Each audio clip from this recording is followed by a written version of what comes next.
Hello again, folks. It's Barry with Barry's 8-Track and Classic Car Radio Repair, and tonight's demonstration is going to be on a AM/FM radio out of a '71 Mustang. This is sent in by John in Parkland, Florida, quite a distance away. Thank you for sending it across the miles to my shop, John. And this is a conversion job, modern conversion, to replace obsolete parts that make the radio not have great reception. It's pretty typical of the Ford radios.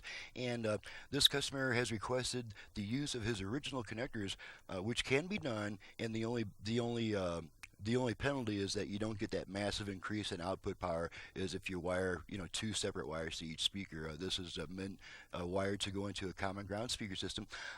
From what I gathered, he had an unusual connector connected to the original wiring, and was apparently only using the rear speakers.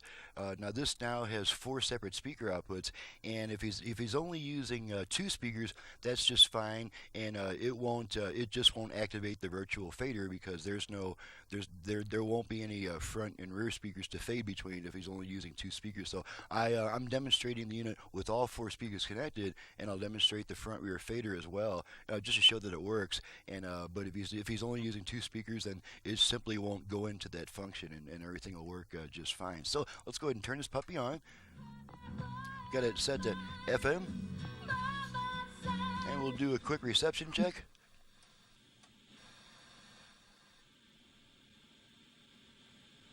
Menus, but you could patent online menus. You can't patent restaurant menus, but you could.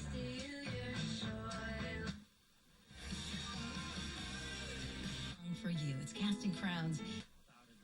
Founder of Understand the Times.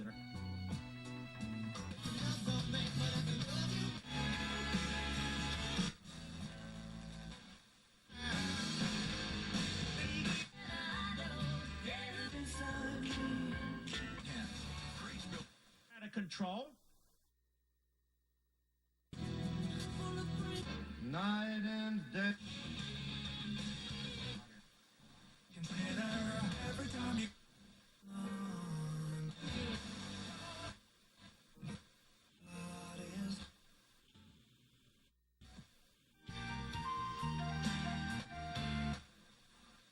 And killed American soldiers.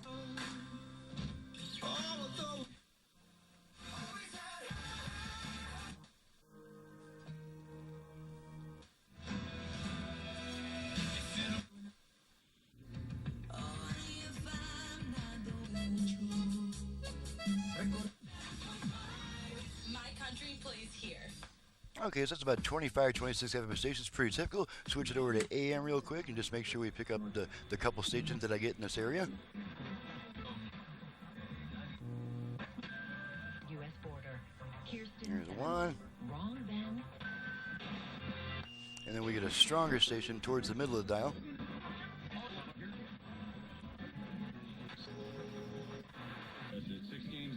Okay, and there's our strong AM station. Okay, and now we're going to demonstrate. I'm going to bring the output level meters in the picture so we can see the results of our balance control adjustment and our virtual fader. Alrighty. Right now we got all 4 speakers connected. We're going to take the balance control to the left only, and right only, left, right. Okay, and now we're going to activate the virtual front rear fader, which the customer probably won't use unless he's got 4 speakers connected. But to activate the virtual fader, we're going to give our tone control 2 turns to the right, and that'll activate that function. You'll hear 4 beeps through the speakers, so let's try that. I want to send my kids to school. Okay, it didn't quite activate that time. It is a little touchy. I don't want them to have any more student debt. Okay, let's try this one more time. Right now we have a half-day class coming up. Included in your passes is our professional Okay, don't make a liar out of me. There we are. Okay, there's our activation. Okay, and now the tone control is, instead of adjusting the tone, it's adjusting the front-rear speaker balance. And as I mentioned before, if the customer's only using the front or only the rear speakers, either one, then it simply won't go into that function because there's nothing for it to adjust. It just won't go into the function. So now we'll take our tone control back to where it was before, and that's it. There's no 8-track in this unit to test. Let me see if I put a line input in here. I did, so let's check that real quick. a lot of times I just go ahead and put one in, even if the customer doesn't request it, because it is such a popular request. So we'll just make sure that it switches over from the radio to the line input. There's one side, and there's the other side. I just feed a quick tone into it. Now, after using the aux input, there is a 20-second delay before the radio comes back on. That's just because of a Vox circuit voice-operated switch that's designed to hold onto the aux signal a little bit longer than it really needs to, and that prevents the unit from switching back and forth between the radio and the aux source between songs and during quieter music passages. Okay, there's our radio back, so that takes care of that. And I'm just going to just give you a quick idea here. Whenever a unit comes in that's got some unusual connectors that I don't see very often, just as a troubleshooting aid, I go ahead and let's bring our radio back into the foreground here.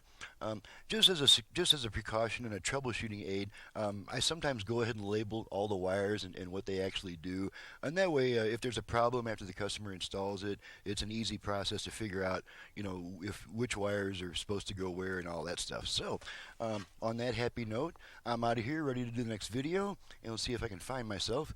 Let's put my face back on here. And there I am. This is Barry with Barry's 8-Track and Classic Car Radio Repair. And yes, I also do radios without 8-tracks, believe it or not. Seems like most of the work that I get is 8-track, which is understandable since the name of my company is Barry's 8-Track Repair. But yes, I am fully equipped to do radio service as well. My website is in the description below, and you can reach me directly at 928-533-9666. Thank you very much for watching and listening, and we'll see you next time.